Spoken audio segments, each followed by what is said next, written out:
Praise the Lord. This is the day the Lord hath made. We shall rejoice and be glad in it. Pastor Joseph here, December 18th, the year of our Lord Jesus Christ, 2020, with a live exclusive production, The Demise of the Quran in 2020. We've got a wonderful program for you lined up, and we have two expert guests. Our first expert guest I want to introduce is someone who has been on our programs in the past, but it's been a while. Brother Don Deal, are you with us? I am with you, Pastor Joseph. So good to be back again. I thought for a while that my journey might take me in different directions, but when I got the email that asked me to be on today, I was very, very happy to come back.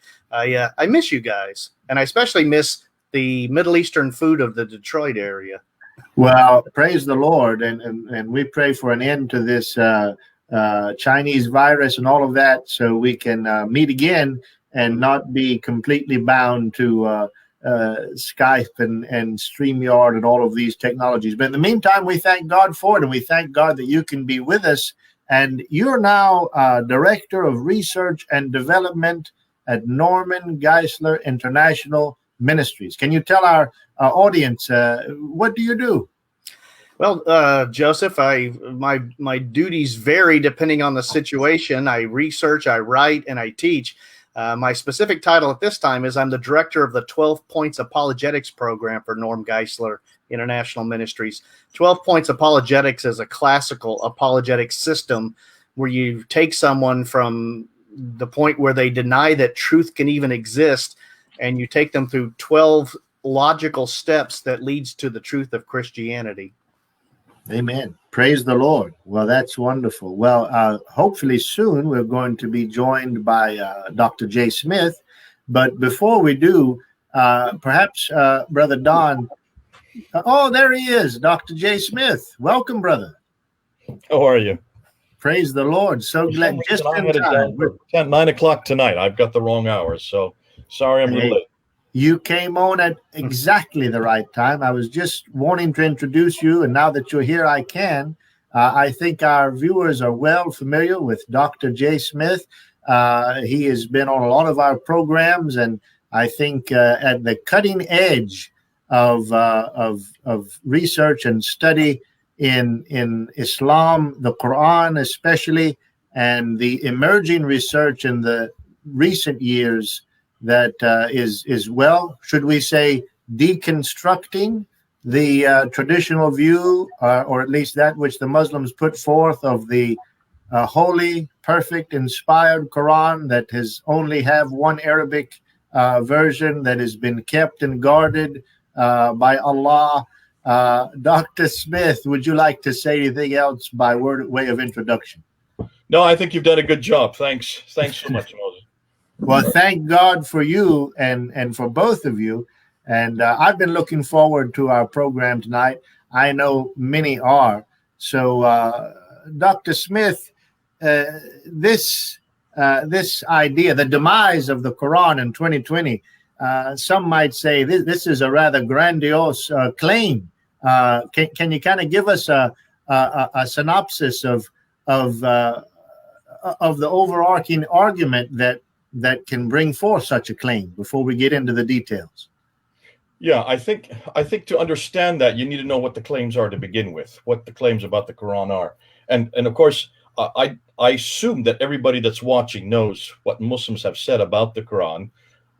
The book, this is it right here, this little blue book that seems insignificant and small, yet for every Muslim, this is an internal revelation. This is a uncreated book. So therefore, it has always existed. It never was created. It has never been written. It has no human intervention. The Quran makes that claim itself. You will find this in chapter 85, verse 22 of the Quran. And since the Quran makes that claim, Muslims have no other choice but to repeat it. And that's probably the difficulty right now. But it goes beyond that. It doesn't just make that claim. In chapter 15, so let's start before that. Chapter 10, verse 15, and in chapter 18, verse 27, it makes the claim, the Quran itself makes the claim that it cannot be changed at all. It is impossible to change the Quran. Now, what Muslims have done today is to take those injunctions that are there in chapter 85, verse 22, in chapter 10, verse 15, and in chapter 18, verse 27, and they have moved that way beyond what I think the original authors of the Quran intended. I think the original author's intention was that it cannot have any human intervention. What Muslims are saying today is that there's not one letter or not one word could be changed. No, it doesn't say that in the verse. But every Muslim cleric that I've been listening to since I was knee-high to a grasshopper, and certainly the ones that you have heard, have made that statement that Dr. Yasir Qadhi has many times. Dr. Yasir Qadhi, the one that is at the center of this whole controversy this year, has often said that there has not been one word, not one letter that has been changed in the last 1400 years since it was revealed down to Muhammad via the angel Gabriel, or Jibril as they know it, between 610 and 632. And then on top of that, there's one more verse, and that's chapter 15, verse 9. In chapter 15, verse 9, it says very clearly that Allah himself will guard it from being changed. So the reason why it cannot be changed is because Allah himself will guard it. With that kind of injunction, can you see the problem for the Muslims today, or for the last 1400 years? It's not that Muslims are making this claim. It's not that they're trying to one-up us as Christians. It's not that they're trying to look at the Bible and say that their Quran is better than our Bible. It's the Quran itself that makes these claims. So put yourself in their shoes and you can see the dilemma for them. Thank God our Bible doesn't make that kind of claim. There is no such thing in the Bible that says that this is a uncreated book, or that this has been eternal, or this book is eternally preserved on some tablets that are in heaven. No Christian would even think to say that, because the Bible doesn't say that. This book is written by men. We know that. And we know of the names of many of the men who wrote the books. We put their names on the books. So that notion that there is something that is eternal, unchanged, and that God protects it. Now that we would agree with, because that's called inspiration. Inspired by God is totally different than protected or guarded by God, so that there is not one word or letter changed. Listen, when men write letters or write books, you would expect that there should be changes, as it's been copied and copied from generation to generation to generation. And that's why biblical text, we have biblical textual criticism.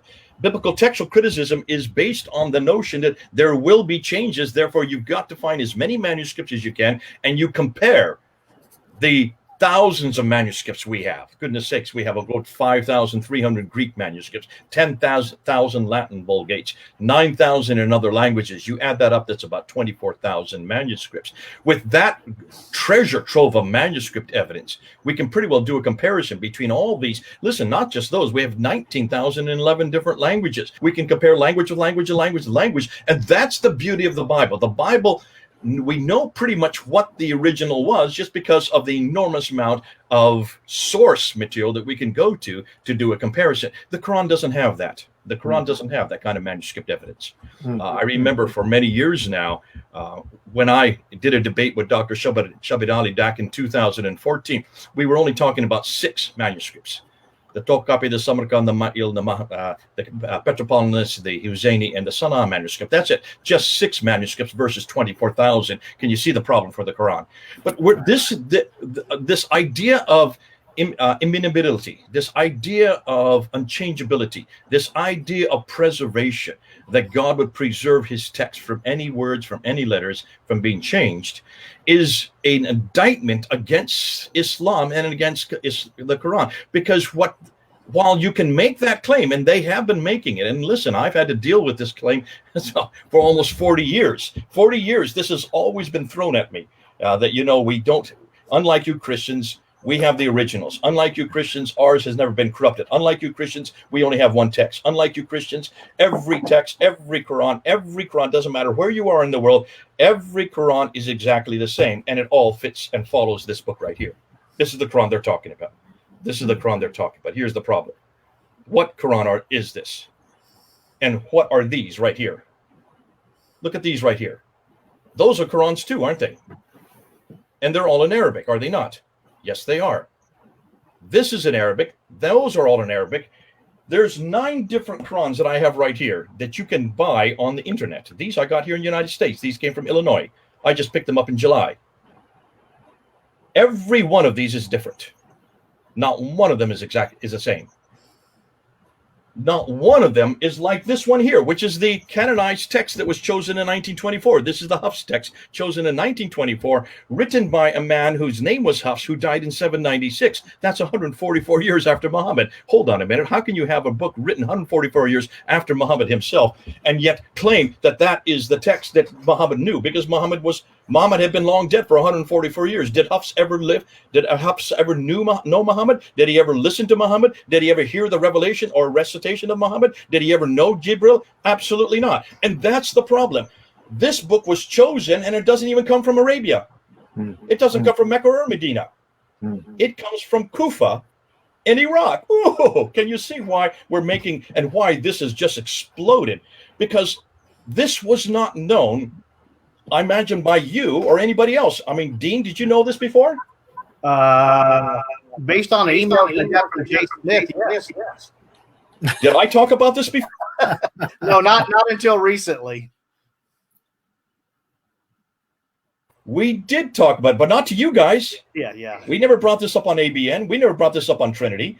We actually knew about this way back in 2016. And it all came to the fore because of one lady. Her name is Hatun Tash, who's only 5'2".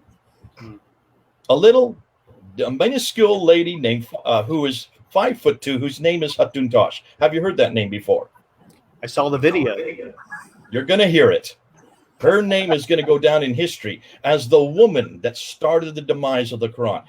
And the reason why is because she was brought up a Muslim all her life. She is the daughter of an imam. She is one of a Turkish citizen. She grew up in Istanbul. She has always been told that there is only one Quran. She has always been told by her father, who is a well-known imam there in Iraq, that there is no difference between the Quran we have in the hand today and that which was revealed to Muhammad and that which exists in heaven and that which was canonized by Uthman in 652. Which is what we've always heard. Am I correct? That's what we've always been told. Yeah.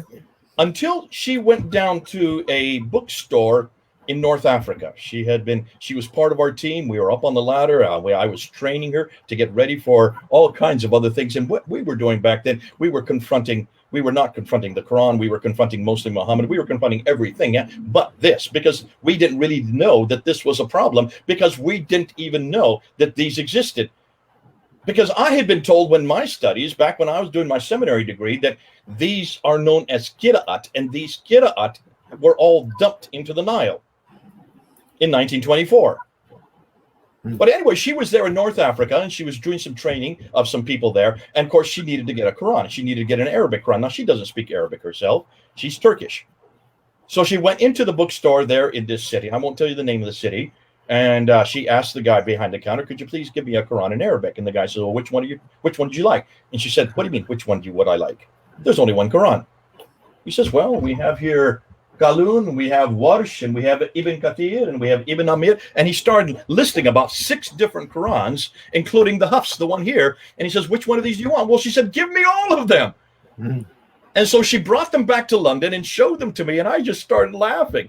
I had no idea that these Qurans still existed.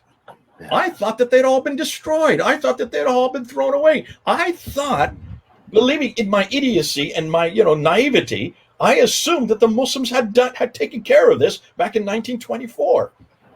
Here we were in 2013, 90 years later, almost 90 years later, and they still hadn't taken care of these.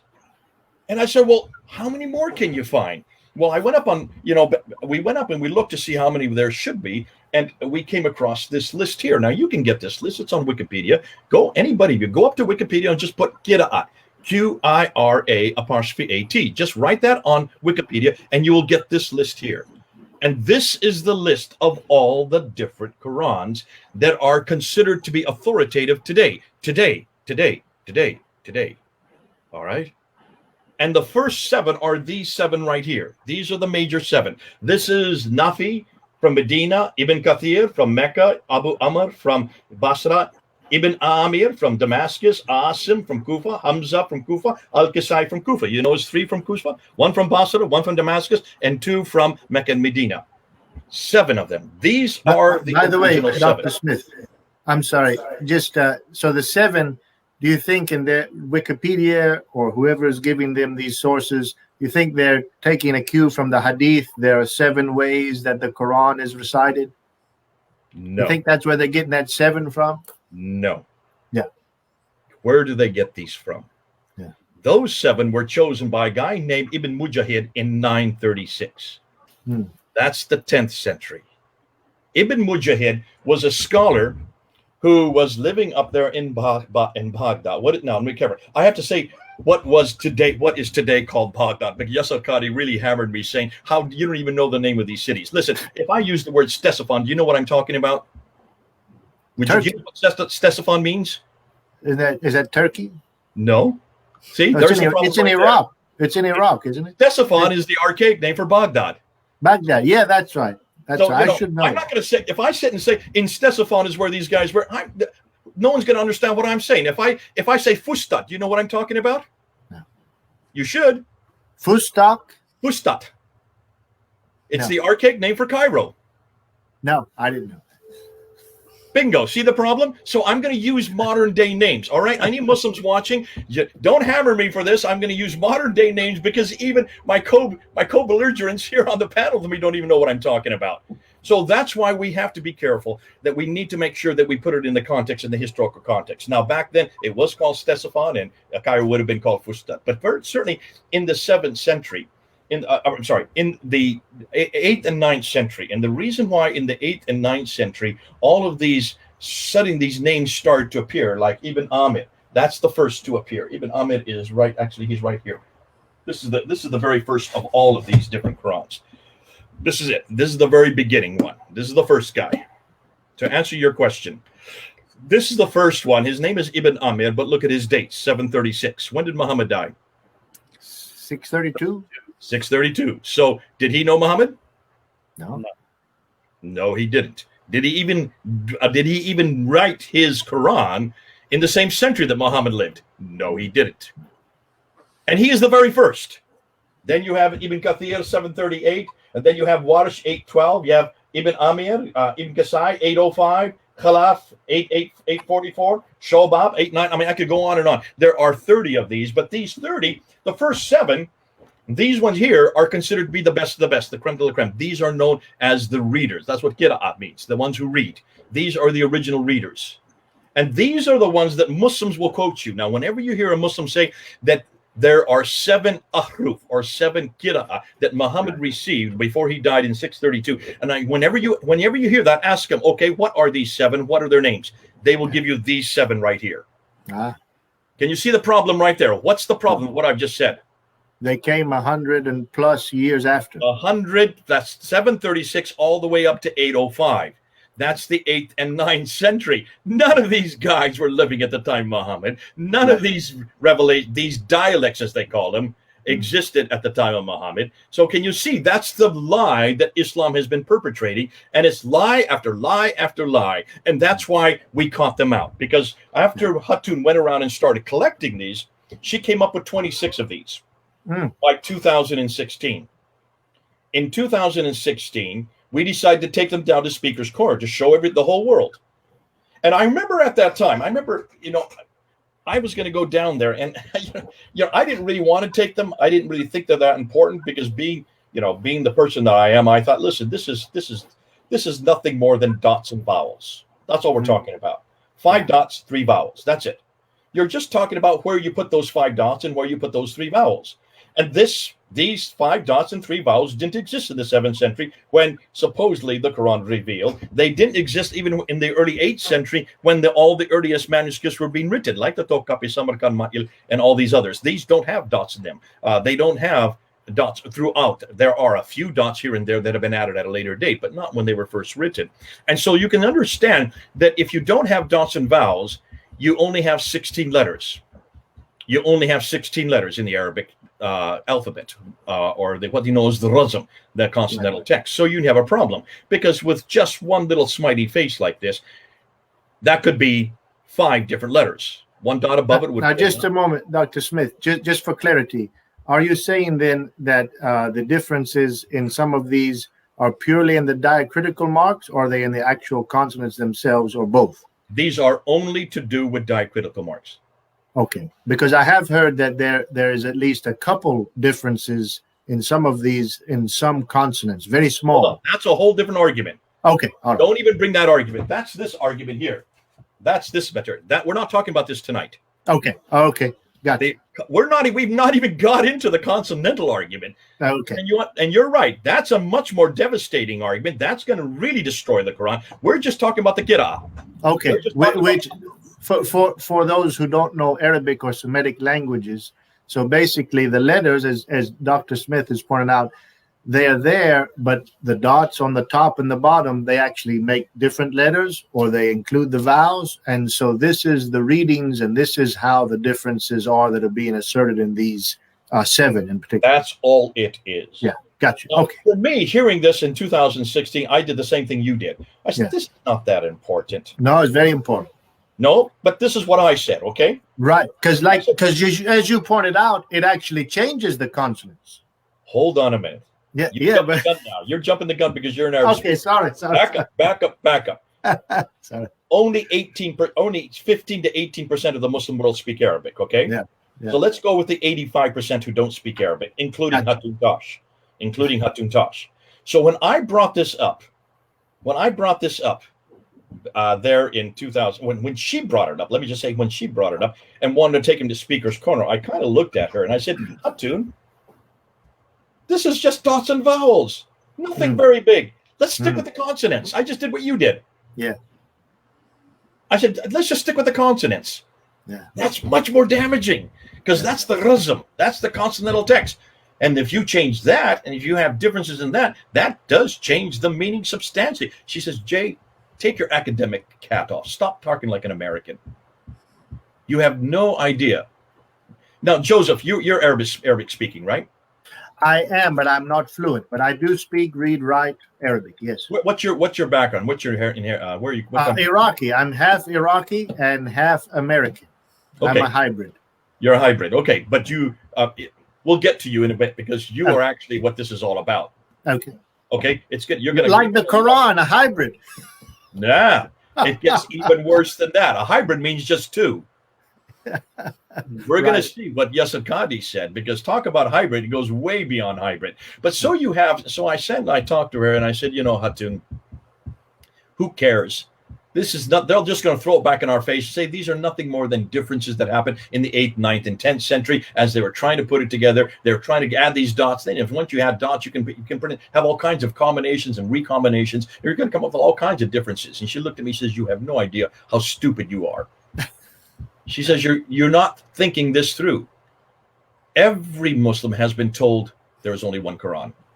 Yeah. Every Muslim has been told there is not one word, not one letter different.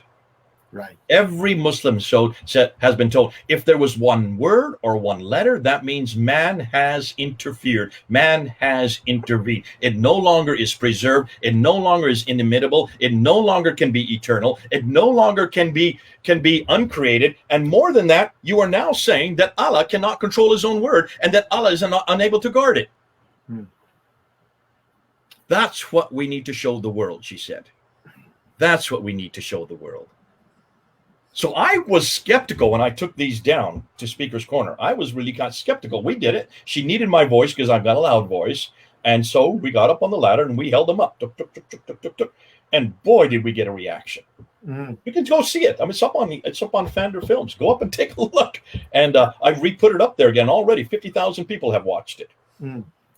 When we put those up there, little did we know. Well, we did know that Muhammad Hijab was standing right there watching this. He was right there in the crowd. He's 6'6" or 6'8". I don't know how tall he is, but he's very tall. And so when he's on the ground and I'm on the ladder, his head is next to mine. That's how tall he is. And he was there. You can see him. He's there filming me, but he immediately leaves the crowd, goes back outside the crowd, and then tells all the Muslims to leave us, to come away, to come to him. You can see him say, come here, don't listen to them. Don't watch what they're showing you and don't listen to what they're saying, is what he's saying. He didn't want them to see what we were showing, and he did not want them to hear what we were saying. Now, I didn't pay much attention to him. I didn't really care. I just knew that they were having problems, and I was kind of bemused, to be fair. And so we did it a second time, about a month later. And then in August, we did it a third time. We took it down. By the third time we took it down, we almost didn't leave the corner. They were so angry. And then I realized what Hatun was all about. Then I could see what Hatun was saying. See, the whole Razum argument, Joseph, that you like to talk about, is an academic argument. And to understand the Razum argument, you really need to be in academic tomes, and this is much more an intellectual argument. The Qira'at argument is not intellectual. There's nothing academic about it. It is as it hits the whole fiber of every Muslim. It's at the base of it's at the very foundation of their beliefs, because it suggests that God's holy word is no longer God's, it is man's. Which we don't have a problem with as Christians. Yeah. This is not our argument. We never would even, for us, it's laughable that this is even a problem. That's why I had to take my Christian hat off. I had to take my American hat off. I had to take my academic hat off, and I had to start listening to Hatun, 5'2", from Turkey, who was speaking as every Muslim around the world would have spoken. How dare you say that God's holy word is not preserved? How dare you say that there are different letters? There are different words. How many different letters? How many different words? The team in London has now found 93,000 differences. Amazing. 93,000 differences.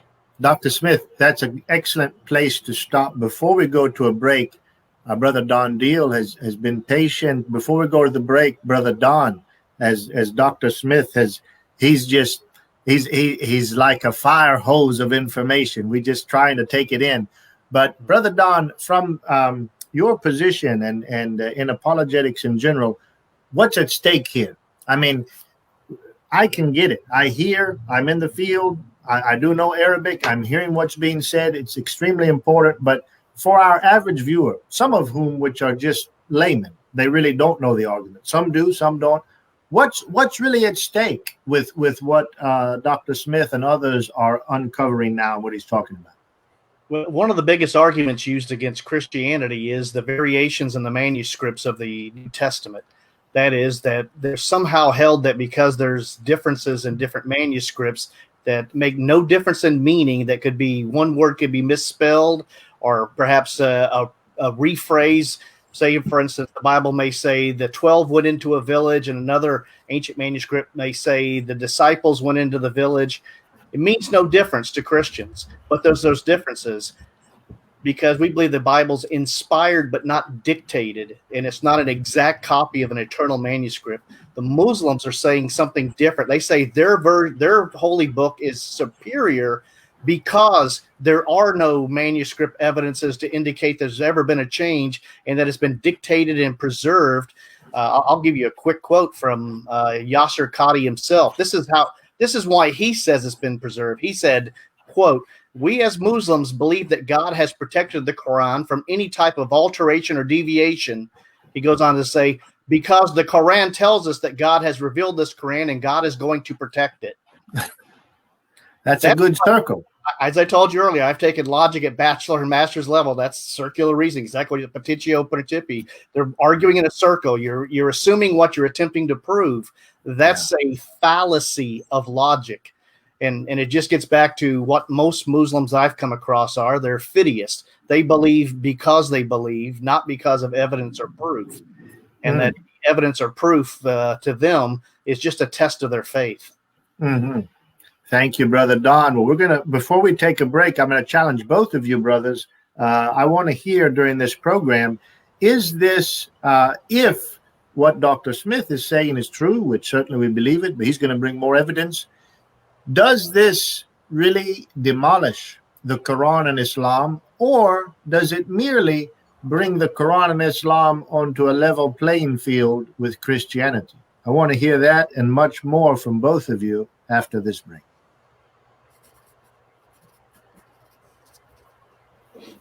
And I think we're going to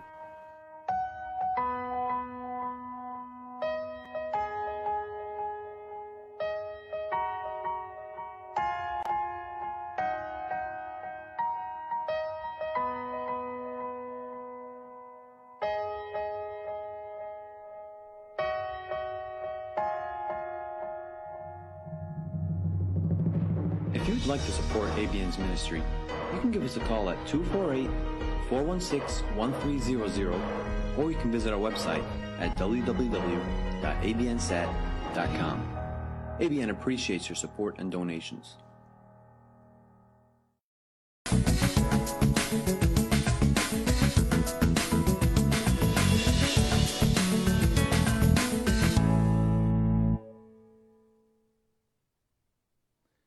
In Acts chapter 17, Paul and Silas go to the city of Thessalonica, and after they are chased out, they go to a place called Berea.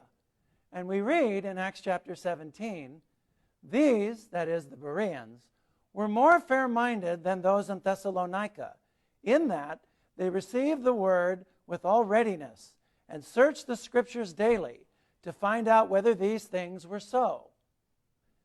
This is precisely what the Trinity Channel's goal is to help you search these things out to see, in fact, if they are so. These apologetics marathons, the other sorts of things that you see on this channel, these are the lifeblood of good Christian television and good Christian ministry. I invite you to become a partner with the Trinity Channel to help you and other people know if these things are so. Join the Trinity Channel. You'll be very glad you did. Thank you.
Praise the Lord, and welcome back to our program, The Demise of the Quran in 2020.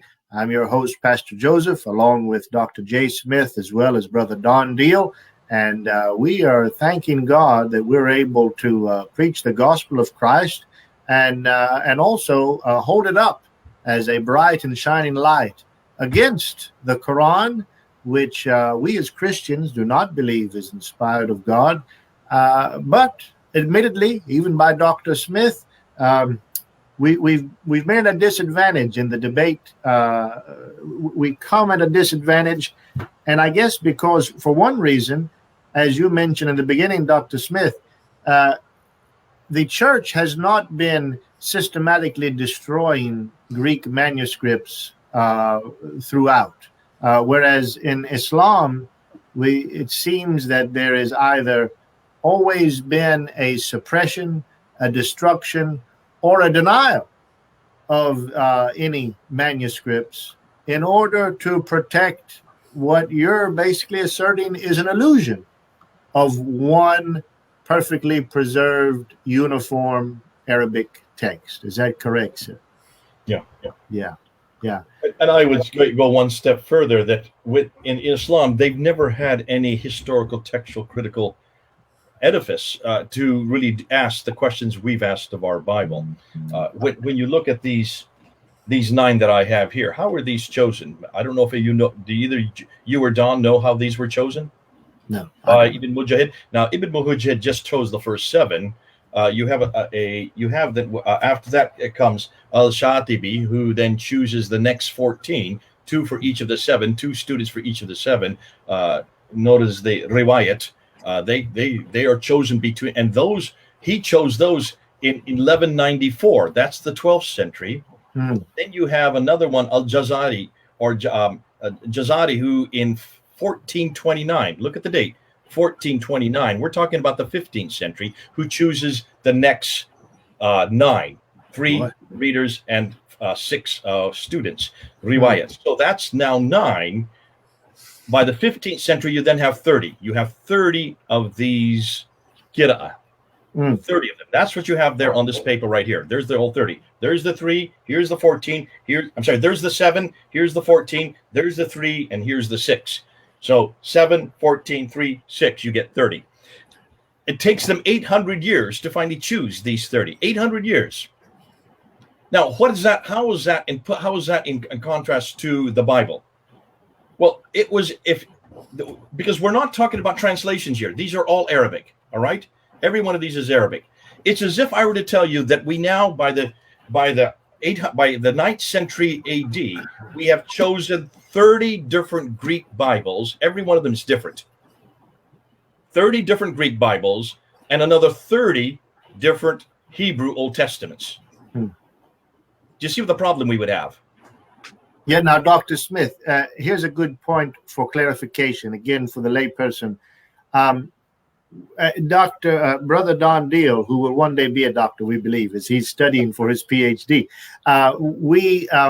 He mentioned earlier kind of a generic example of, well, one manuscript of the Greek in the Bible would say the 12. Another manuscript say the disciples. Well, for Christians, we don't have a problem as talking about the same thing. Certainly, we believe that originally there was one, and we hold to that inerrancy. Now, could you help people understand with the Quran and these different readings? I know better, but the Muslims say, Dr. Smith doesn't know. This is just different accents.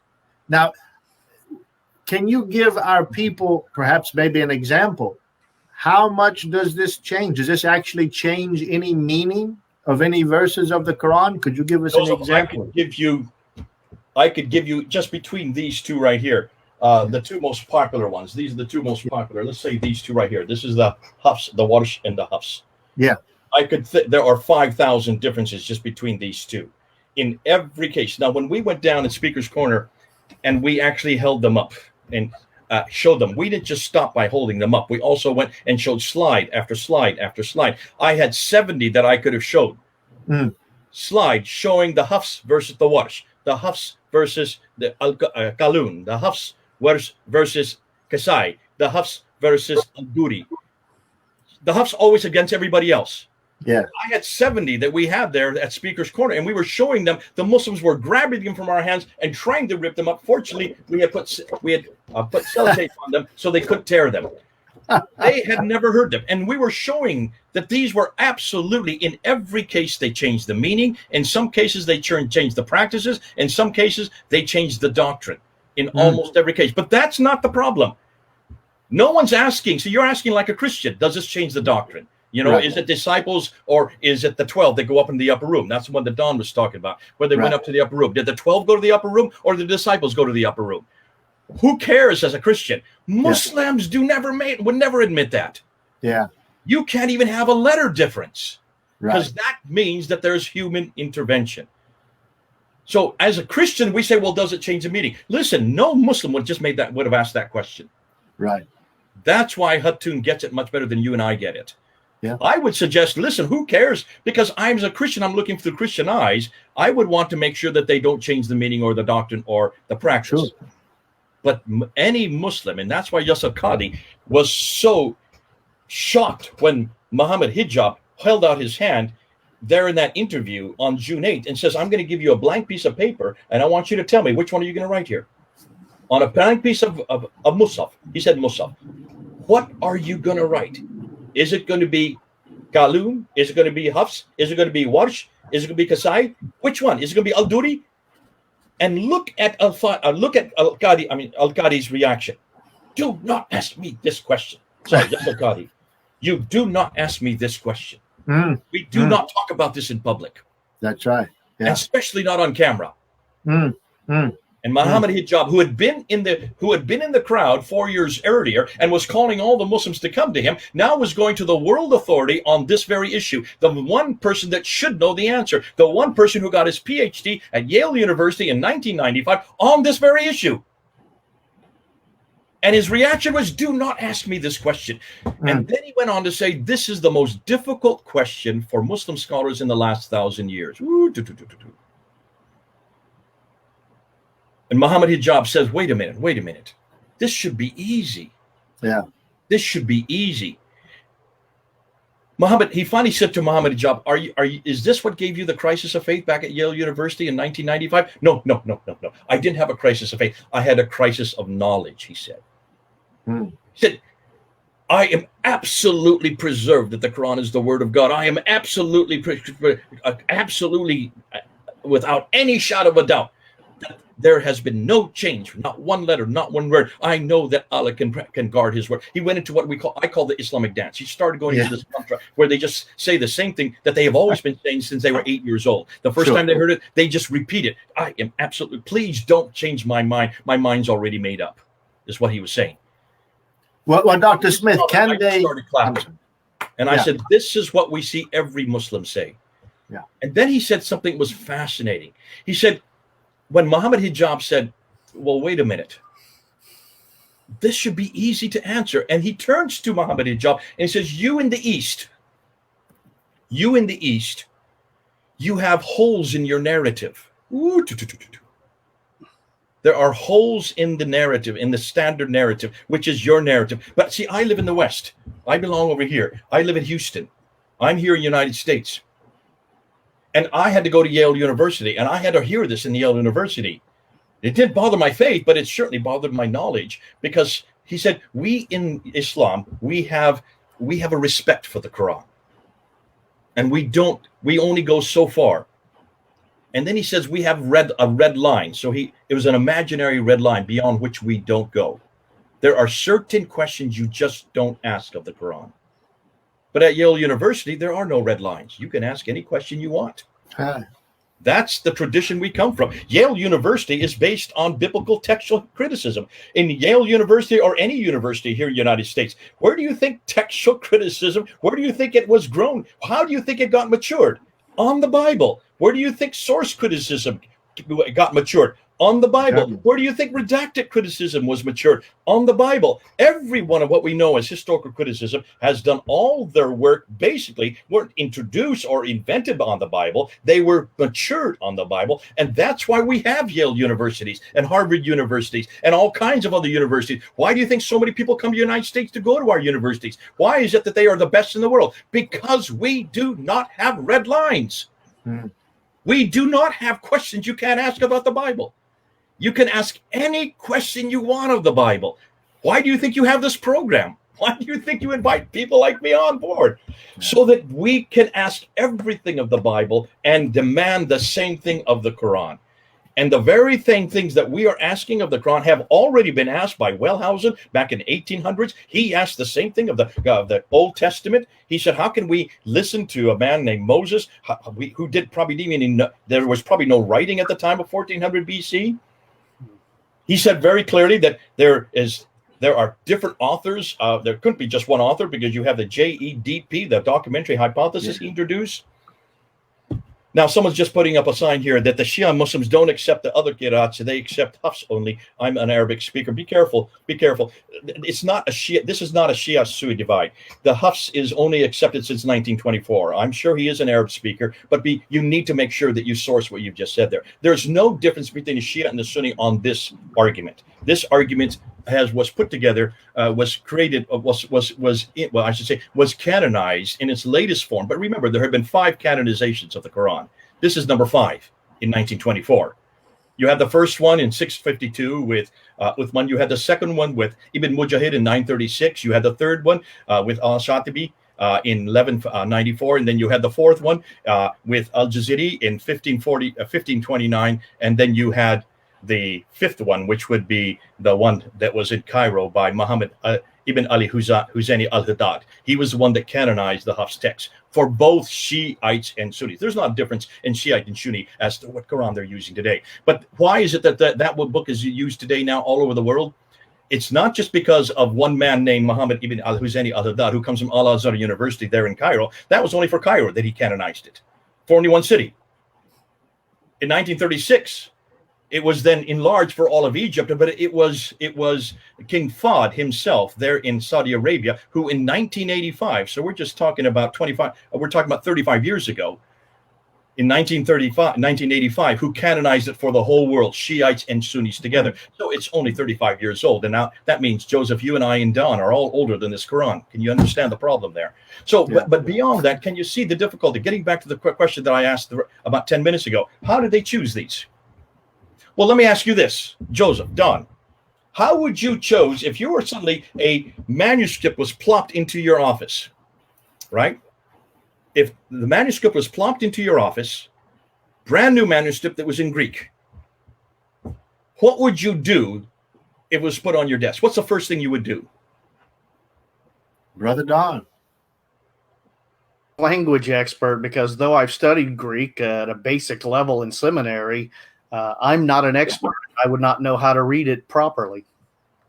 Or I would get a thesaurus or a dictionary, language dictionary, and look up the words and attempt a basic understanding, but I would have no idea. No. Back up, Don. Forget about that. What's the first thing you would do? Make sure it's authentic. Is that what you asked? Open it up, would you not? Oh, of course. Yeah, sure. Open it. Bingo. Not one of these was opened. Oh. I'm going to show you how idiotic this is. The first thing you would do if you were a biblical textual criticist is you would open up and read the script, right? Right. Regardless if you speak Greek or not, then you would find then next you would go to the Greek scholar and say, is this the same script as the Sinaiticus or the Alexandrinus or the Vaticanus, a Greek script, right? Right. But the first thing you do would at least open it up, correct? Right. How do you think all these were chosen? They're untouched. Not one of them was chosen by what they said inside. Not one of them had anything to do with any word or any letter or any phrase or any verse. No one even looked inside them to see what they were writing. If I could, Joseph, there's an issue involved here for Muslims that I think that gets at the heart of this. Yeah. In the Quran, in the second surah, first verses, it says, the revelation of the book, that is this Quran, in which there is no doubt, is from the Lord of all that exist. And it goes on to say multiple times, such as, and as for those in whose hearts is a disease, it, that is the signs of Allah, adds uncleanness to their uncleanness, that is the disease of doubt, and they die while they're unbelievers. There are repeated admonitions in the Quran to avoid doubt. Doubt leads to loss of chance of Jannah, of reaching paradise. If you want to end up in hell, the Quran says again and again, avoid all doubt. And what Jay's saying is the text itself is in doubt, and that's what makes this so terrifying and gets that knee-jerk reaction from so many scholars. No, I'm not saying that. Forget about the text. If you didn't even open it to read it, there's no one's even looking at the text. So how did they choose these? It had nothing to do with textual criticism. That's what we would do. Yeah. That's what you would do, Don. You're talking like a Christian again. So are you and Joseph. You're both talking like Christians. God bless you for doing so. Because for you, it's just logical that if you have a new manuscript or you have a new Bible that's going to be a Bible in 736 or 738 or 770 or 780, whenever these are coming, when Ibn Mujahid decided to choose those first 7, you would have thought he would have opened the books and looked and read them and to see if they were the same as that which had preceded them, right? Yeah. He did nothing of the sort. Why didn't he do that? Is the next question. You open a can of worms. You don't need to. No, that's not it. Yeah. You have to have something to be a standard to be able to compare it to, right? Oh, I see. Sure. Yeah, you don't know what's wrong unless you know what's right. Bingo. You have to have a standard to begin with. What standard was there? There was no standard. That's the can of worms. That is a huge can of worms. I see where you're going. So how did he choose the 7? How did he choose Nafi? written? How did he choose Ibn Kathir and Ibn Amr, Abu Amr, Ibn Amir, and Asim, and Hamza, al-Qasai? Now, see, I didn't know this answer, so don't be upset that you don't know this answer. I didn't know this answer in June either. I had no idea. This all has been researched by a doctor, a student, a professor that's come out of Harvard University named Dr. Shadi Nasser. Are you familiar with that name? Yes. Dr. Shadi Nasser, he got his PhD on the Qira'at. He did his PhD at Harvard University. He's now teaching at Cambridge University, and he is the one that is exposing all of this to the whole world. And so we're taking and all he is doing is going back to the original sources. He's going back to, he's not going to the 7th century, which is interesting because nothing's there in the 7th century. That in and of itself is telling. Hey, Jay, 10th, 11th, 12th, up until the 15th century. If you don't mind, Jay, I'll read a extended excerpt from something Shadi Nasser has written about this that covers exactly what you're talking about. This is a quote from him. He says that this idea that the Quran was preserved word for word, he said, you don't find this kind of opinion in the classical sources. The idea that the Quran is protected word for word, it is something that is used for the masses. It is not based on any academic research, Western or Muslim scholar, because they do know that when you say that they do know that we have many because let me say that again, because they do know that when you say that they do know that we have that's when we have many problems and inconsistencies. That is, he says that there's no way to determine what the Quran says because there's different varieties of it, different versions of it, and there's no certainty on any of it, which gets back to Yasser Qadi's problem with Muhammad Hijab. Can you write on this paper the Quran? And the answer is that's a problem for scholars, because for the masses, they believe absolutely that we know exactly what the Quran says, that what they're reading is what Muhammad told his followers, that Allah told Jibril, Jibril told Muhammad, Muhammad told his followers, and they wrote on bones or pieces of skin. They believe this is word for word, letter for letter, what he said, but there's no way to know.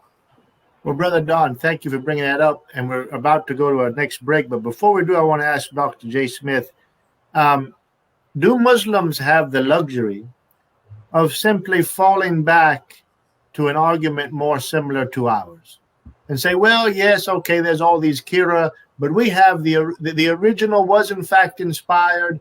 We have enough to pretty much know what it was, and so this doesn't really affect the authority of the original. If the earliest one they have is 736, yeah, and it doesn't even come from the century Muhammad lived, then how are they going to make that claim? Well, of course, they could turn on us, and yeah, I mean, I think we have manuscripts from the 1st century, but that's debated. And so they can say, well, you know, at best, the first biblical manuscript you have is from more than 100 years later. Exactly. And that's why we have been at the forefront of this debate for almost 200 years. We have admitted and been as transparent as you can be. That's why every Muslim has always said, you guys have a corrupted Bible. You've even admitted it, that there have changes. You talk about Mark chapter 16, verses 9 to 20. You talk about the Gospel of John chapter 7, verse 53 to John chapter 8, verse 11, the woman caught in adultery, that you even mark a line before and after to warn the reader that these verses are not found in the earliest Greek manuscript. And we're the first to admit we don't have the originals. See, we're way ahead of them. And that hasn't bothered anybody's faith. And that's why all of you keep on asking me the question, so does this change the meaning? Who cares if it changed the meaning? Of course it does. Of course it changes the meaning.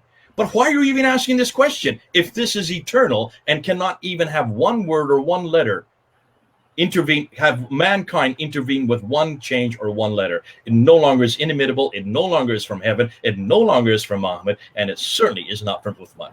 So how did they choose these? You still haven't answered me. How then did they choose these? If they didn't even open it and look at the words. Let's go to break. All right.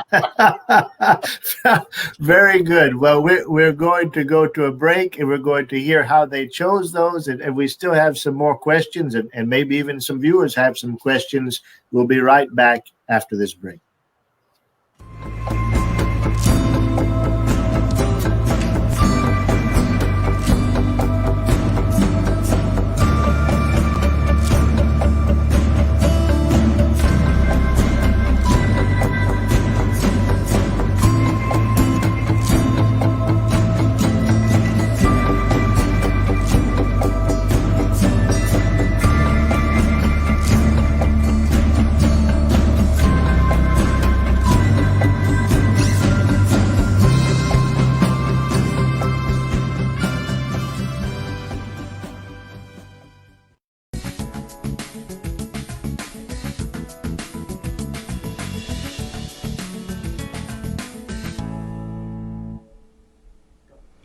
Thank you so much for watching the Trinity Channel and ABN SAT. I'm an Assyrian American Christian activist. My name is Nurain Anwea, and I'm here today to tell you that we truly need your help here at the Trinity Channel. What I see in the Trinity Channel is a very unique characteristic from all the channels that I have interviewed with. The Trinity Channel and ABN SAT has a wonderful characteristic of really truly not only caring for Christianity but humanity all over the world. And we truly together have to keep them working and have to keep them alive to spread the truth of the world issues and the Christian religion and the Islamic religion and all different types of current events that they do on a daily basis. The team here is amazing and they truly need your support. If you can please go to www.trinitychannel.com, or you can also call them 248-416-1300 for more information. And there's also another way that you can actually contribute to this amazing channel by downloading the ABN SAT application in the Apple Store.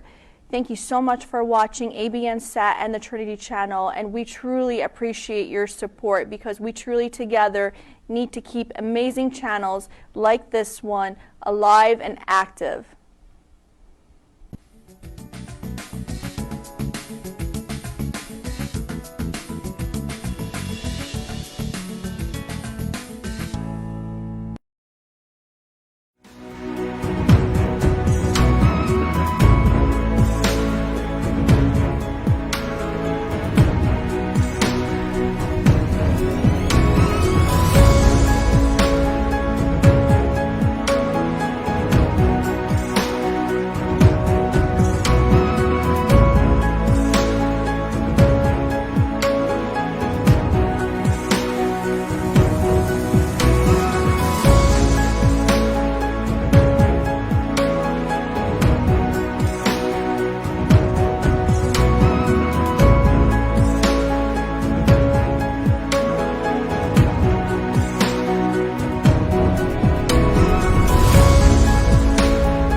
Praise the Lord and welcome back to our program. We are live, Mubashir in the flesh. That's right, here with the demise of the Quran in 2020, Dr. J. Smith, as well as Brother Don Deal, and you, dear viewers, watching, praying for us, and even supporting. I'm sure we thank God for you. And we have another half hour in our program. There's a lot that's going to be shared. There's a few questions that I'd like to have answered if we possibly can during this half hour. One is, Brother Don Deal is working with Sharia and Islamic law in his studies. And before we get to the end, I'd like to hear if in your study and research, how, if you've seen any evidence of some of this disparity in what people are quoting, and also how that would affect Sharia and then, of course, practice in various Muslim countries. But before we get to that, I want to ask Dr. Smith, and then I'm going to let him go back the direction he wants to go. But I want to ask him this question, because you mentioned earlier in the intro, basically, that Muslims have gone really further than the Quran has. They've overstated their case of, not one jot, not one tittle, or not one fatha, or one kasra, or diacritic. So from an apologetic standpoint, when Christian apologists are dealing with Muslims, how valuable is this if, in fact, they've gone past the Quran? Can they not fall back on the Quran, as you mentioned in Surah 85, verse 22? It's inscribed in this tablet, eternal tablet, and so, the low mahfuz in heaven, that is never changed.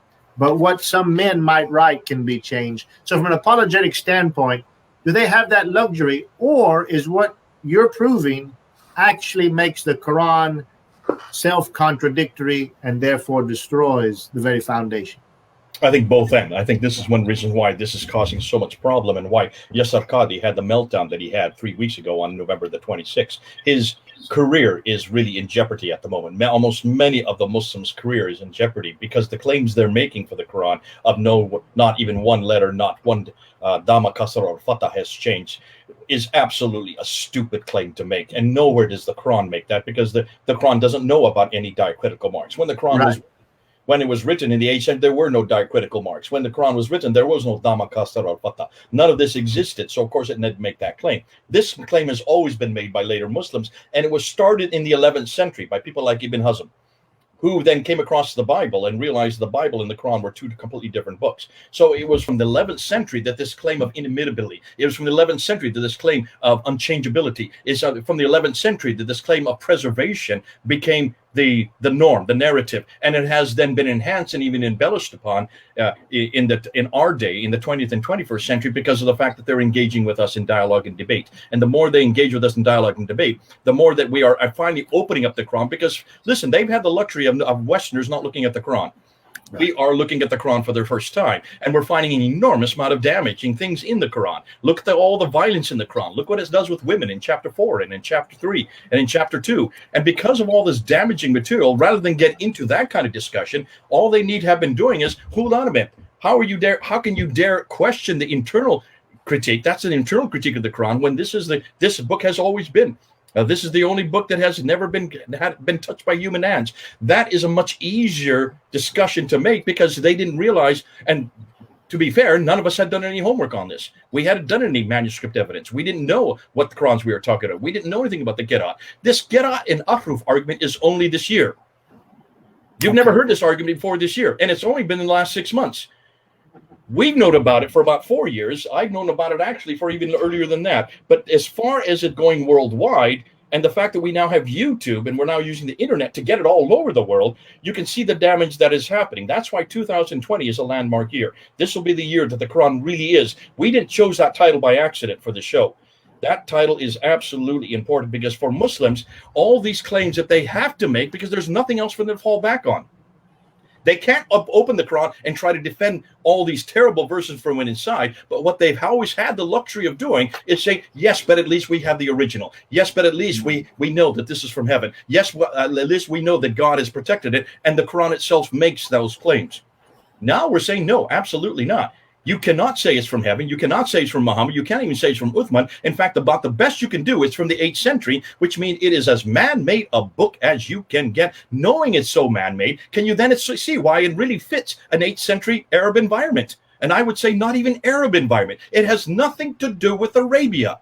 Look at the Arabic in the Quran.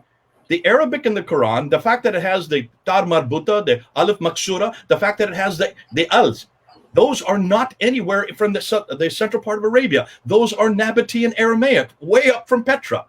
This is Jordanian Arabic. The Arabic that's in the Quran should be Sabaic. If the Quran did come from Arabia from the 7th century, it would use Sabaic Arabic, which comes from the Yemen, and Sabaic Arabic already has the dots. The Sabaic Arabic already has the Dhamma, Kasra, and the Fatah, the vowels already in place. Sorry, they weren't Dhamma, Kasra, and Fatah, they were vowels already in place.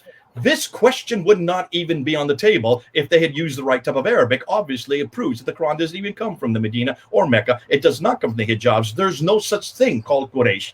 We can't even find any reference to a man named Muhammad from that area. So can you see all of this is starting to implode on Muslims, and it's all happening in the last 6 months. And this is why we need to continue this, because it's just getting easier and easier. Because for the first time, we're now seeing Muslims who are trying to defend it, and they're doing a lousy job of it, because Yasser Qadi, what he did finally, at the end of that 25 minutes, when Muhammad Hijab finally says, I'm going to say a second time, which Quran are you going to write in there? Look what the answer he gave to him.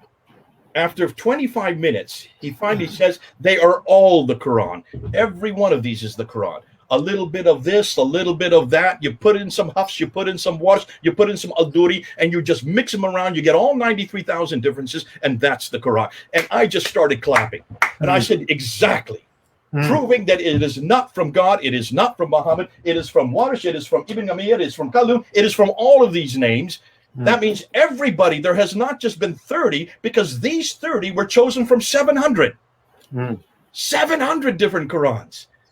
Can you then understand why in 1924, in the high schools there in Cairo, they had a dilemma? Because if you have 30 different answers on standardized testing for high school students, what are you going to do when you have 30 different answers for the same question? They needed one answer. They needed one Quran that they could go back to. That's why they had to go to Muhammad ibn al-Husayni al-Haddad, and they went to Al-Azhar University and said, you of all people, can you please choose one of them so we can have standardized tests? That's the whole reason the Quran was canonized for high school students in one city in 1924. Now, have you heard this before? No. Sounds like Uthman. Telling the whole world this. Yeah. Well, they've been hiding it, obviously. And Don Deal, Dr. Smith has already alluded to this and more or less let the cat out of the bag, but maybe you can give our viewers a succinct understanding, drawing together what he's already presented. Let's say I'm a Muslim apologist and I'm hearing this, and then going back to Dr. Janasik's program on Monday, we're beginning to apply this criticism to the Quran, which has never really been done before. We've been doing that with the Bible for a couple hundred years. And so what about this claim? Well, Jay Smith and Janasik and Don Deal, they're a bunch of hypocrites because basically, all of this liberal higher criticism, I mean, they just reject offhand when it comes to the Bible, but they turn around and use it at any chance they can to try to deconstruct the Quran. So can you help our viewers understand the problem there? Sure. When we respond to the liberal critics of the Bible, we don't simply say the Bible is true and you're wrong. There may be people that do that, but none of the scholars of the Bible do that. Christian who are scholars will respond with counter evidence and arguments for why the skeptical critics and the Western critics, when they go too far in the criticism of the Bible, are wrong. The same two people can look at the same evidence. You can look at the different manuscripts and see the slight variations. And one scholar is going to say, this proves that there's no original. And another one will say, by determining the locations and dates of when these these manuscripts originated, we can trace back the original wording of that verse or that sentence, and we can discover through the same tools you're using and come to an understanding of the original wording of it. So two different scholars from two different backgrounds will look at the same evidence in different ways. The difference is that when we're simply applying those same tools that the liberal critics and the conservative biblical scholars have used, they both use the same tools. Some of the conclusions are different because, once again, the liberal critics are generally have an anti-supernatural bias into their studies. They cannot accept that miracles happen or that God does things. We're not denying that God does things and that God can act and speak. And when we do criticism of the Quran, we're simply applying the same objective tools that to the Quran that we've used. We don't have a red line in biblical scholarship that we don't cross, because we don't have to have this false idea of certainty or damnation in the Christian faith, whereas the Islamic faith is much more prone to have a sort of false certainty, of kind of face that they have to show in public in order to convince others that they're really certain of what they say. So the tools apply equally in both directions. And when the conservative Christian scholars disagree with the liberal scholars, they don't simply fall back onto the Bible says so. They present counter alternative evidence and arguments to show why those critics are wrong in certain cases. That's all we're asking the Muslims to do, is provide the counter evidence for why, when we criticize and find evidence for mistakes or problems or contradictions, we're just asking them, using objective material, not simply your faith, but something we can all look at and examine, level the playing field and let us look at the same way and present your arguments for why what we think we see is wrong. And so far, the only arguments I've seen, even from Ivy League trained Muslim scholars, is to call Jay and Dr. Brubaker and others names. Well, from debate class and from logic, that if you have an argument, you present it. If you have evidence, you present it. If you don't, you call names. And so that's what's happening. We're just simply asking for the Muslim scholars to have the same level of interaction with the criticisms and with the evidence that we do for the Bible.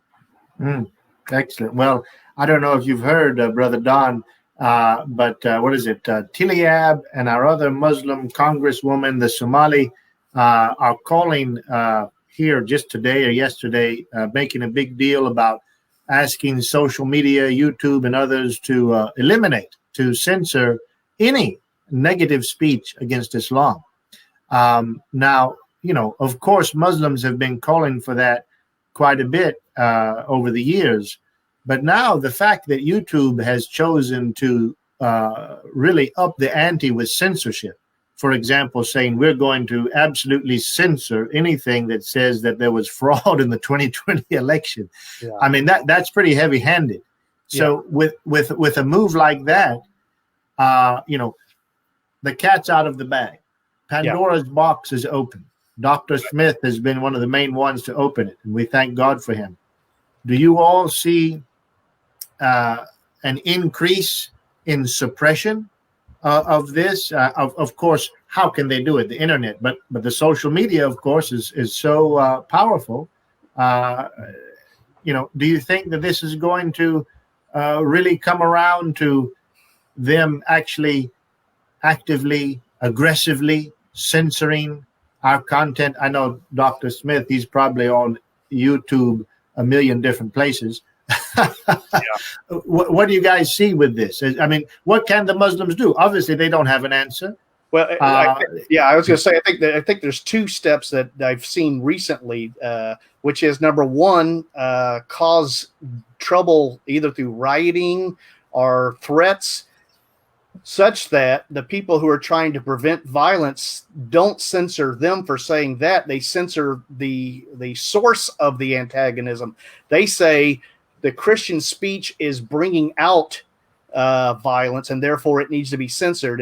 They're saying that what we're doing by speaking the truth is the equivalent of shouting fire in a crowded movie theater, that we're causing the problem by our speech. That's the technique by which they're attempting to censor our viewpoint. And there's actually a case for Ratio Christi, the campus apologetics ministry, is going to the Supreme Court, where a university was trying to censor them because they were inciting violence by preaching the gospel. Oh, Lord have mercy. Lord have mercy. Well, Dr. J, I know that there's much more. We only have about 20 minutes left. What would you like our people to get that you haven't already shared about this very hot topic?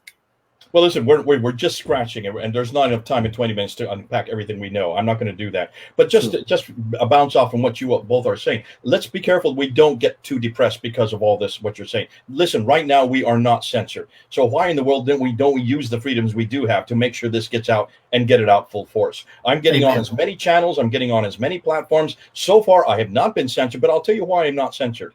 I don't get censored like David Wood gets censored or Hatun Tash gets censored, because I don't mock. That's the first thing.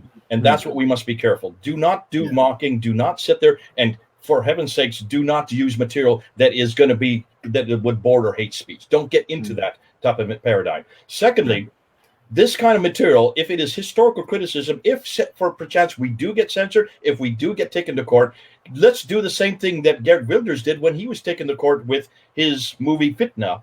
He was taken to court there in Holland because he showed 5 verses from the Quran and showed the violence that was supported by all these 5 verses. What did he do in court? He just brought these 5 verses back into the court, and he brought experts to exegete these verses. Within 1 week, it was not he that was on trial, it was the Quran on trial. So make sure that we use this material even when we're being censored. Let's go back and just say, what is it they're censoring? Let's just show you again what we did before, and you get a second platform. But more than that, you'll get a much broader platform. This will bring down Islam. Islam is absolutely dependent on censorship. There is only one religion in the world that has phobe next to it. We don't have anything phobic in Christianity, and that's why, because we don't have any red lines. You can ask anything you want. The fact that these people here in the United States are demanding that nobody should be able to criticize the book and the man, that's the Quran and Muhammad, suggests to me that both the Quran and Muhammad cannot be protected, cannot be defended. If they need that kind of defense, that you have to censor us from even critiquing it. Thank God you can say anything you want about the Bible. In fact, we encourage people to criticize the Bible. And you can say anything about Jesus Christ. Criticize him left, right, and center. He's been criticized for 2,000 years. Jesus takes the criticism. The Bible has already passed every test. That's the reason why we don't even need a word like phobic.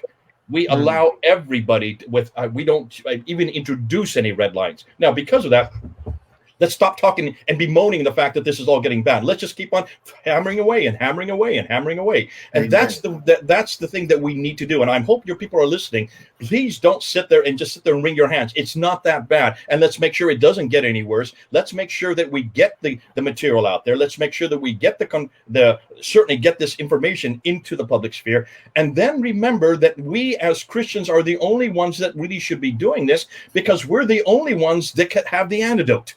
We're the only ones that have the alternative. Amen. We are the only ones that have the answer. So why in the world aren't we therefore at the forefront of this debate? Why aren't we taking this into every platform? Why aren't we bringing this up to every Muslim we come across? And all you need to do is ask one simple question. Ask the same question Muhammad Hijab asked of Yasir Qadhi. All right? You now know that there are 30 different Qurans. Every one of them is different. Which one was in heaven? Which is the one that was sent to Muhammad? Which is the one that Uthman wrote? Which one of these? I only have 9 here. And if you don't know the answer, then don't ever tell me again that there is only one Quran. Just stop it. Don't ever say that this Quran is eternal. Just stop it. You're wasting your time. I'm not going to believe you. You haven't convinced me. And I've been waiting now, 30 years for this answer, but actually I've been waiting 6 months since the whole thing went public about it. Yeah. But what you can just see how easy this has become suddenly. Do you see how easy this has become? But see, that's only the first problem with Islam. There's an even larger problem with Muhammad. We haven't even got into that one tonight. Look and see what's happened to Muhammad in 2020. That's a whole nother show. Look and see what we found with the rock inscription. 30,000 rock inscriptions we've now looked at. Look at all the coins that we have looked at from 630, 640, 650 up until 660 when Muawiyah comes to power. Look at his coins. Look at all the coins of Muawiyah, and you will notice that there are images on those coins, his images on the coin, and all the coins that he mints up in Syria in the West have crosses on them, which means he's a Christian. Muawiyah, the Umayyad Caliph, a Christian? How can you have Muawiyah a Christian? I thought he was a Muslim. And this is 30 years that he comes to power after Muhammad is dead. Yeah. And you need to look at the coins. You need to look at the inscriptions. You need to look at the Arabic that's in the Quran. And you need to look at the Qiblas of Dan Gibson's. You need to see what was happening. And almost everything that is happening in the north. Nothing is happening in Mecca and Medina at all. Proof that Islam is built on nothing more than sand. Talk about the Quran. All these Qurans only begin to appear in the 8th century. Why are there no Qurans in the 7th century? And the ones that do appear, did you notice when I kept on giving that list? All down that list. Kufa, Damascus, Basra. Only 2 of them come from Mecca and Medina of the original 7. Of the 30 that we've talked about, only 8 of them come from Mecca and Medina. Yet that is where the Qurayshi dialect was created. That is where Uthman had the Zayd ibn Thabit write the Qurayshi dialect, and then he took all the other Qurans that disagreed. These are dialectical differences, is what you said, Joseph. Let's go with that. If they're dialectical differences, how can you burn them if they're just oral? How do you burn oral dialects? You can. Bingo.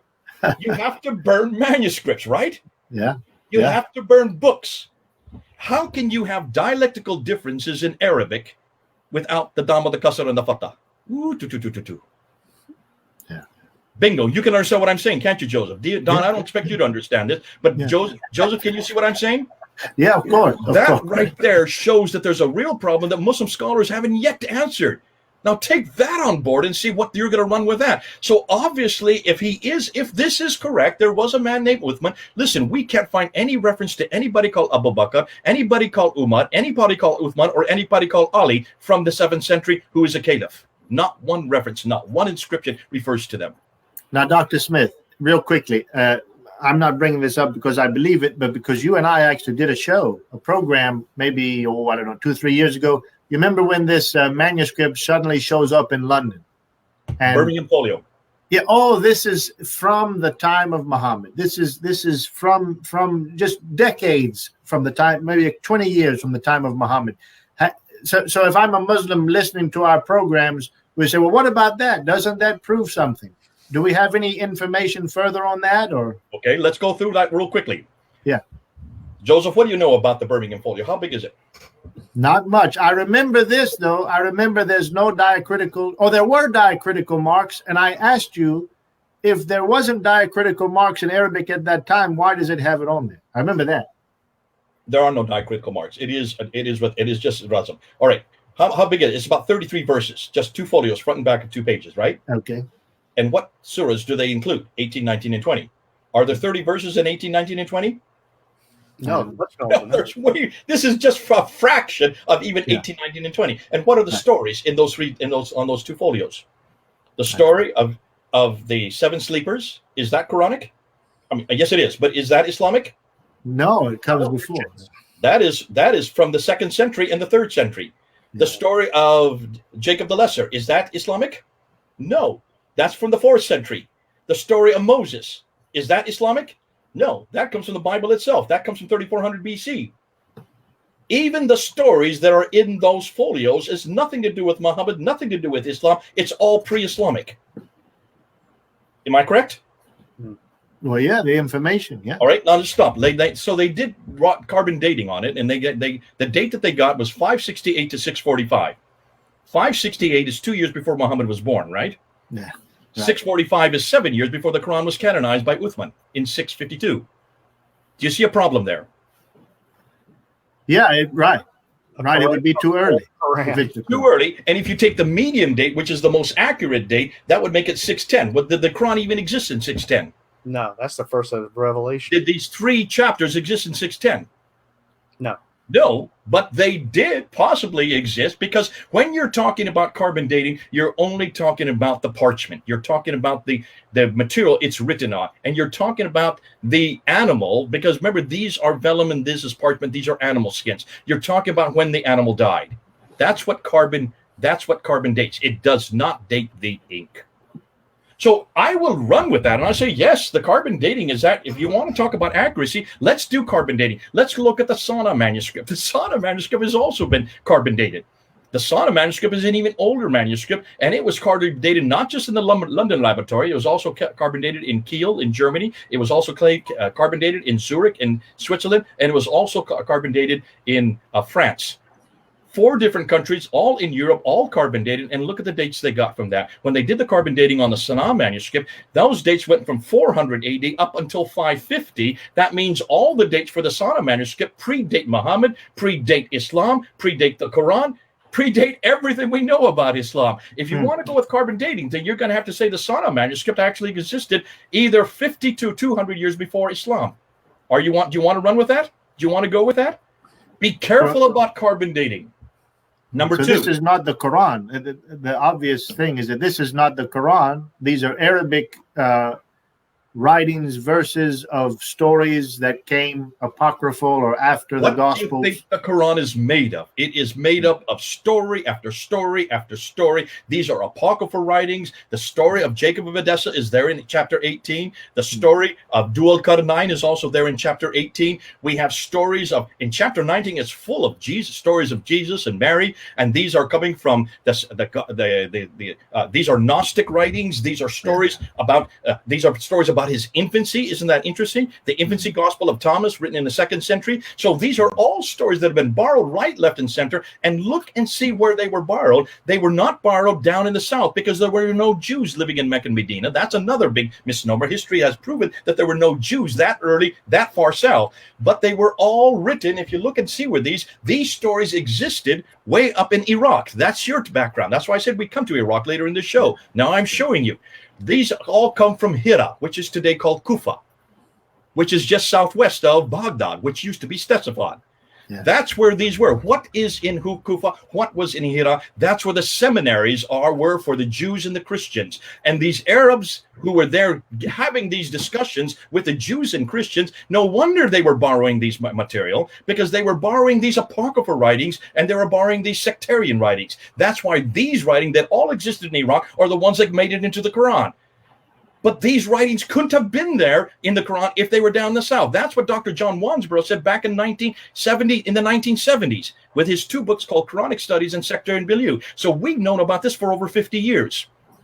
Why haven't Muslims listened to Dr. John Wansborough, who was head of department at School of Oriental and African Studies in London when he came out with his books? He just destroyed any notion that any of these stories, which the Quran is riddled with, could have been in existence in the 7th century, to say nothing of the fact that the Arabic they used did not come from that part of the world. Like I said earlier, they all come from the far north. Are you telling me that Muhammad did not? Everything you know about the Quran is from the north, not from the south. Are you telling me that Muhammad did not slaughter the men of Banu Qurayza, and I can no longer use that apologetic? Here we go. I had a debate with David Wood just on this about 3 weeks ago in California. You want to get into that one? But no, on another show, I'd love to. We've got 5 minutes left, and I want to ask Don Deal, who is working on this subject of Islamic law and Sharia. Don, all of this, what's the bearing on your studies, and then, of course, the implications of the Muslim world and practice, being affected by Islamic law and Sharia? Or do you see any in your research? Have you seen any of this? Have you seen any echoes of this, or do you see any implications? What I see is more scholars dividing Sharia and Islamic law. Traditionally, up until the 19th century, it was considered that Sharia and Islamic law are coextensive or synonyms for each other. After with these things that we're learning now about the Quran and the development and the historical development of the religion, what you're finding is more Muslims who want to hang on to something of the Quran are starting to divide Islamic law from Sharia. Sharia being God's eternal law and plan, which is of which we can learn in the Quran and in the Sunnah of the Prophet, and then Islamic law being human attempts to interpret and apply those findings to situations that arrive in life. What you find is that there's no list of laws under Sharia. There's no single book that will tell you what is in Sharia, because these same problems showing up with the Hadith, which primarily make up the Sunnah of the Prophet, is finding out which ones really happened, which ones did he really say. How much certainty can you have that Sharia existed as a fully orbed system early on? And the answer is there is no evidence of that. There's different ideas that show up and different individual precepts contained in the Quran and such, but there's never been a list of here is Sharia, and if you go to the 4 current schools of Islamic law, the Hanafi, Hanbali, Shafi, and Maliki schools, they have different interpretations of. That's why they're different schools. That's why you know that Islamic law is not the same as Sharia, because there can only be one Sharia, but there has been up to 6 to 7 schools of Islamic law. Currently under Sunni Islam, there's 4, and they have different ways of interpreting the data and applying the data. So the doubtfulness of some of the Hadith and some of the understandings of the Quran has filtered into an understanding, which is an attempt to protect the Sharia by bringing doubt to the Islamic law side, where you can change Islamic law. It's the Sharia is eternal, perfect, and uncorruptible, whereas Islamic law is man-made. It's corruptible. It's able to be changed and amended over time. And so you're seeing more scholars in the Middle East. In the West, it's been this way for a while, but more scholars in the Middle East shifting to the view that Islamic law can be changed and amended. Okay, kind of sounds like our own judges in America today with the Constitution. Dr. J. Smith, before we leave, I've been blessed by hearing your teaching this evening, as well as Brother Don. But let me just ask you before we leave here in just 2 minutes. We have some Christian lay people that just come to church. They don't know a great deal about this. They're having trouble following the argument. From all that you've said, what would be the takeaway for our average Christian who actually wants to minister to a Muslim? Can he be encouraged, or is there anything here that he could use, or how would you encourage them in praying and sharing Christ with Muslims through these findings? Yeah, listen, before I answer that question, let me just say one thing there. I do want to say that almost all this material, there's an awful lot of new. We haven't even answered yet how they chose this. I was hoping we'd get to that. We haven't had time to do that because I still want you to find out how they chose these 30. You're not going to be you're going to be gobsmacked when you find out. Let's do another show. Let's do another show. Another show on that. But if anybody wants to know this material, we are teaching it now in California. We have a master's degree on all of this material. We have 5 teachers, 5 professors. Dr. Janel Janazik is one of them that you had on, I think, on Monday. And if you are interested, you can either go for a master's degree. It is completely accredited now. It is a 36-unit course. You can take it for audit, or you can take it for personal improvement. For a lot of your people who don't want to get a master's degree, they just want to take this material for personal improvement. All of it is done by Zoom webinar, doing what we're doing right now. It comes right to your house. You don't even have to leave the comfort of your own office or your own library. And so we will come to you, and then, of course, it will all be done by those of us, the professors, who will be teaching you week by week by week by week by week. If you want to find out about it, you need to write info, I-N-F-O, at ves.edu. That's info at ves.edu. Now, as far as the takeaway, Joseph, I think the biggest thing here is for an awful lot of people, I don't expect them to learn everything that we've said tonight. There's too much material. Much of it probably went all over the head. What I would say to people who are the lay people who are watching this program, when you meet a Muslim now, any time that they say that the Bible has been corrupted, that the Bible does not have any of its originals, and that the Bible has been accreted, deleted, you name it, just turn right to them and say, oh, and what about your Qurans? What about your 30 official Qurans that exist today? What about the 93,000 differences that you have between these 30 Qurans? What about the fact that not one of these comes from the century that Muhammad came? And you have your originals? Can you show me where the original one is? Can you show me where is this ubiquitous Quran that Uthman suddenly created in 652 and sent to 5 cities? Where is it? Just one. Show me one manuscript that is 114 surahs that is exactly like this book, this Quran that I have in my hand today. This one here, the Hafs. Word for word, letter for letter, the same. Bingo. Look how easy that is. See how easy we made it? I never had this kind of argument. I had never had this kind of defense, even 2 years ago. Oh, even 6 months ago. In the last 6 months, we have made it easier for everybody. Because now you don't even have to prove it. You can just ask the questions. Remember, the best defense is a good offense. For the first time now, Islam has always said that we cannot argue for our scriptures because we are arguing from silence. That has always been the biggest argument. You have no originals. You have no manuscripts. The earliest manuscripts are the Sinaiticus from the 4th century. You're just arguing from silence.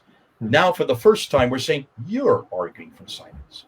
Gotcha. In fact, your silence is so definitely it's breaking all the sound barriers and is causing people like Yasser Qadi to have meltdowns like he did on November 26.